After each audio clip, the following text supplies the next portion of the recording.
Hey everyone, Red Pool Dead here with a quick video on how to survive in the Isle. Now, I'm still pretty new to this game, but I've been playing it for the past month or so.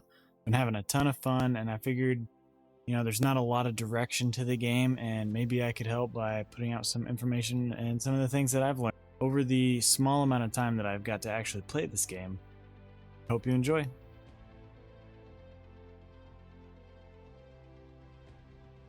First, I'm going to hit off with some preliminary tips. These are kind of before you get into game, but I think it's necessary to kind of establish a solid base before you go in blindly.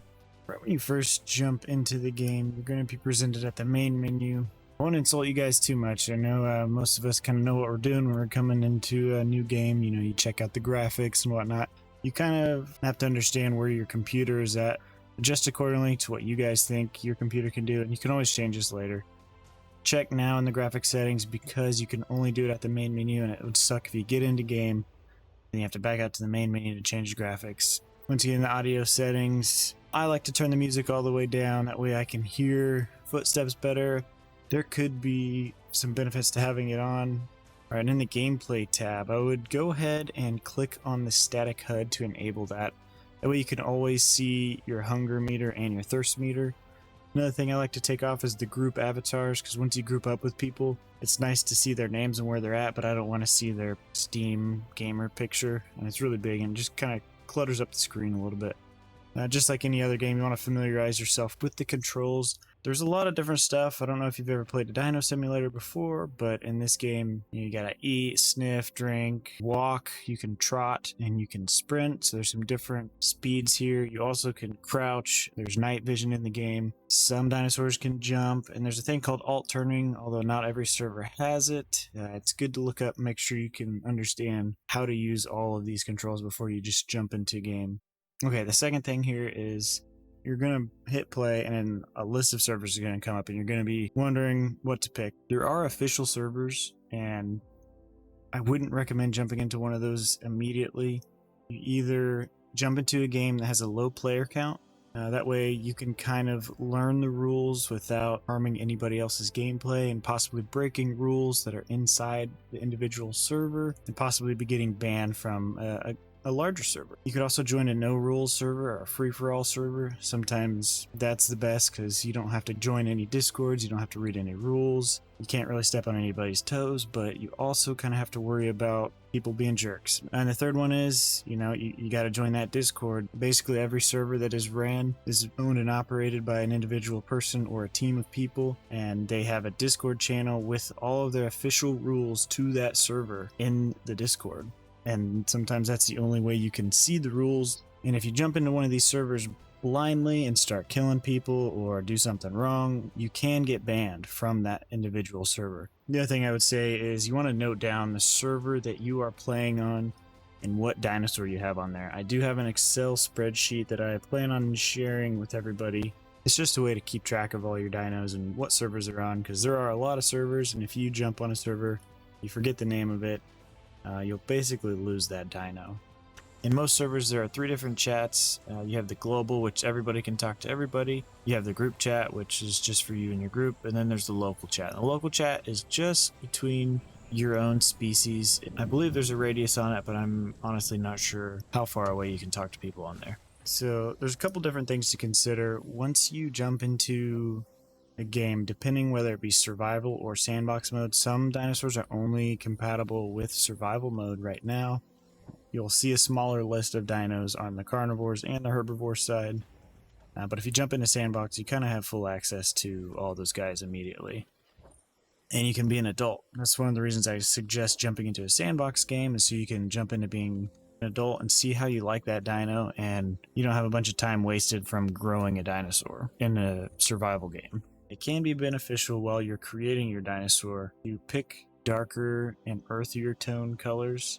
I like to run around as a bright, shiny dinosaur, but sometimes a dark, earthier tone will hide you better. As a survival game, you know you're going to need food, you know you're going to need water, and you know you're going to need to rest some. So it's important to know how to get all those things. You're going to need water first and foremost, then you're really going to need food. Food can be harder to find as a carnivore sometimes, but there is AI in the game that spawns and you can eat them. If it's dark outside, turn on night vision and you can see a little bit better. It's not the best, and some dinos have better night vision than others, but it is something to keep you alive and you're able to navigate at night. In order to locate food and water, sometimes you have to sniff the air and you will see kind of an overlay on the screen, and it'll kind of direct you towards water and or gore, which can be eaten by smaller dinosaurs and juvie dinosaurs. Gore is also good to take a mental note of other dinosaurs possibly being in that area. For herbivores, their food will light up green as plants scattered throughout the aisle. Water will light up blue for both. I believe herbies can see gore as well, but carnivores cannot see the bushes. I do believe that rivers are the safest place to drink water. It's usually spread out over a longer distance. You tend to see less people when you go to rivers. Also, be careful whenever you are going up to a pond or a lake. There are dinosaurs that can stay underwater for a long time and wait for you to come up to drink. So unless you are about to die of dehydration, chill for a second, make sure nothing's under that water, and then go ahead and go get your drink. Whenever you sniff the air, you can see footprints of other nearby dinosaurs. Now, carnivores can walk and sniff, and herbivores unfortunately cannot, but there is a lot more food out there for herbivores, so it's the lesser issue. While using night vision, it can be hard to detect other footprints. So what I like to do is I'll keep night vision on, I'll be walking around and sniffing, I'll flip night vision off, and then you will be able to see the footprints highlighted in the dark. When it's raining outside, sniffing will not work, so you will be at a disadvantage. However, your hydration meter or your thirst meter will go down slower because of that. One nifty thing that most carnivores have is called ambushing. So when you crouch down, after about 5 seconds, your stamina meter will kind of flip and there'll be 2 arrows that spawn on it. And this means you are ready to ambush. If you take off sprinting, you will run faster than a normal sprint. This is good for hunting, combat, and also just eating and drinking. So if you roll up to some water or you kill something and you're eating, I would suggest crouching down, getting in that ambush stance, and then drinking or eating just so you can make a quick getaway if need be. Crouching also is a lot quieter, although it's very slow, but it does hide your footprints as well. One of the biggest mistakes people can do just starting off is running everywhere. Some dinos can run a lot longer and a lot further than others, but for the most part, I would suggest trotting everywhere. That way you have stamina if you need it. If you're low on stamina already and something comes up on you, you're probably going to get eaten. There's also a thing called Z-walking. Z-walking is basically just a slower walk. Sometimes it's good for combat on the servers that don't allow alt turning. I'll get more into that in another video, but just for now, know that Z-walking is slower. It can help you if you are getting too close to an edge and you need to turn away from that edge. One of the most important things is being able to hear your surroundings. There's a lot of different dinosaurs in the aisle as well as AI. Now, this AI is probably going to be most carnivores' main food source. A lot of ambient sounds in the game are non-directional, meaning if you turn your head as a dinosaur, if you move in a different direction, it all sounds the same. But AI and other dinosaurs, if you turn while you hear them, you can kind of focus in on where they're coming from and you can find them. As soon as you get low on hunger, AI will kind of start to spawn. Now, if you are full and you hear AI, keep an eye out. Sometimes you might be able to tell if there's enemies close to you depending on if you hear AI or not. Good indication that you might not be alone. Now, just about everything you do in the aisle will make some type of noise, whether it's walking, running, typing in chat, sniffing, or even making your calls. Every dinosaur has 5 different sounds it can make. One is your broadcast, which is like, hey, here I am.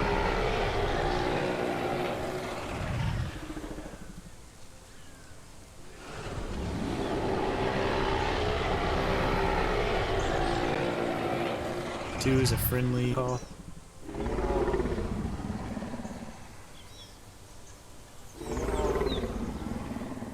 Three is a threatening or violent call.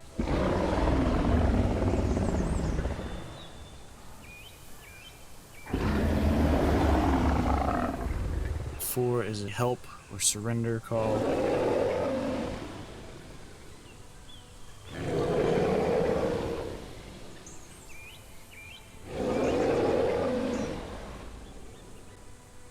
have your F call, which is also the same sound that you'll make whenever you type in chat. So be careful typing in chat. You might let somebody know where you are, and you might not even know it.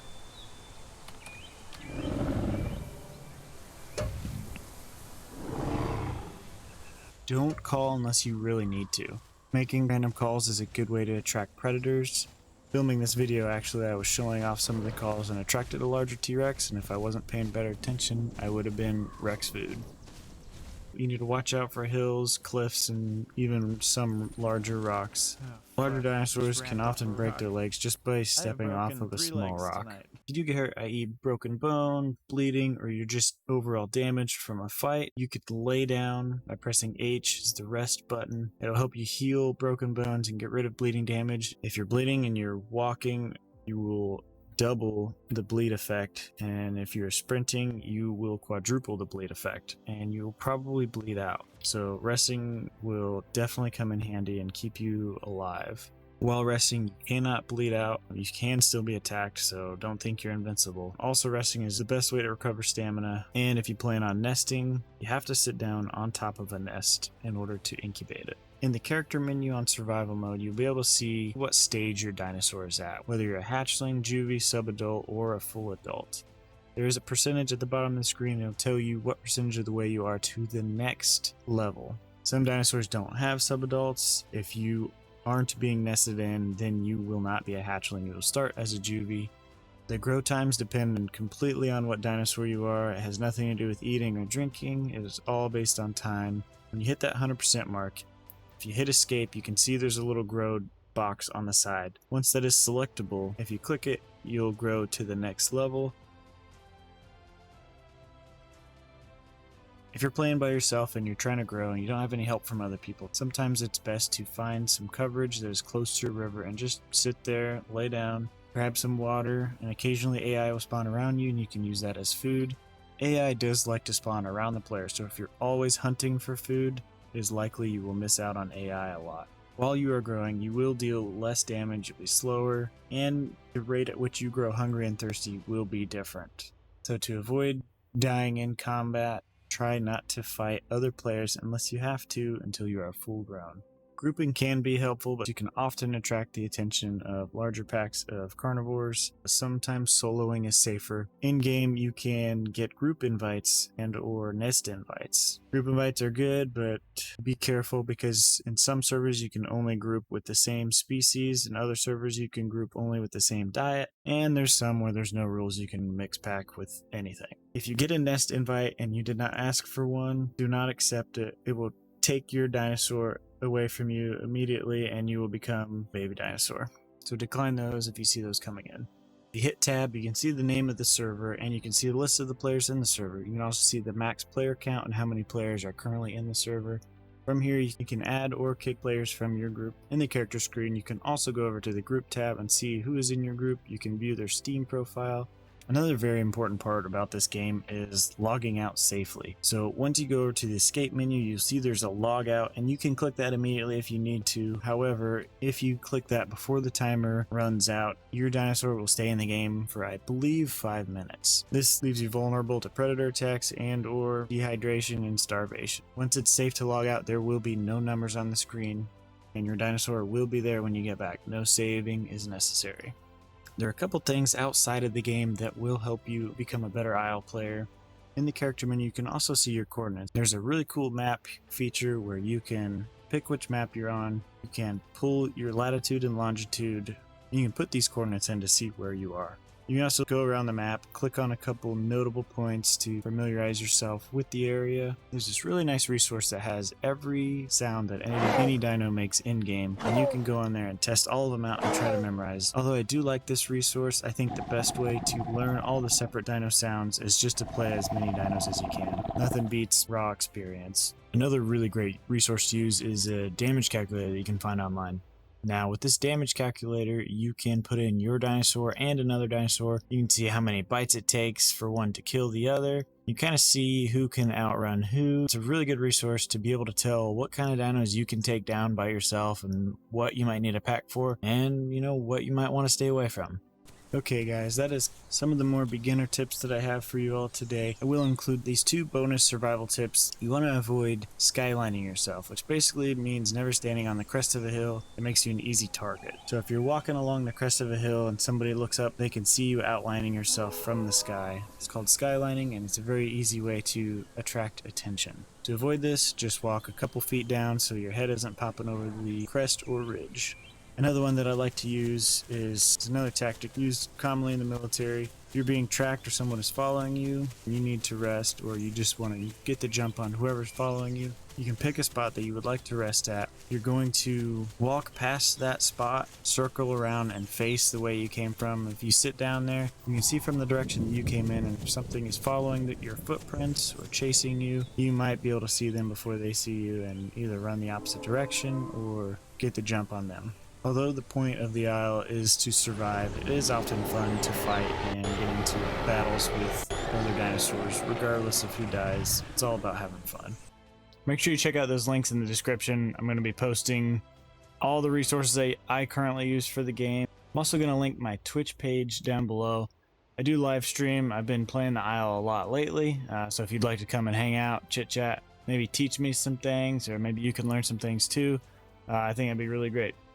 Hey guys, if you made it this far, I really wanted to say thank you. I spent a lot of time putting this video together. This is definitely the most amount of time I've spent on a video. I'm really passionate about this game, although I'm still pretty new to it. I'm having a lot of fun, and I really would like to bring you guys more content. Please be sure to like, comment, and subscribe. And if you feel like sharing, that'd be great too. It really does help, and it means a lot to me. Let me know what you guys want to see next. Appreciate it. Peace out.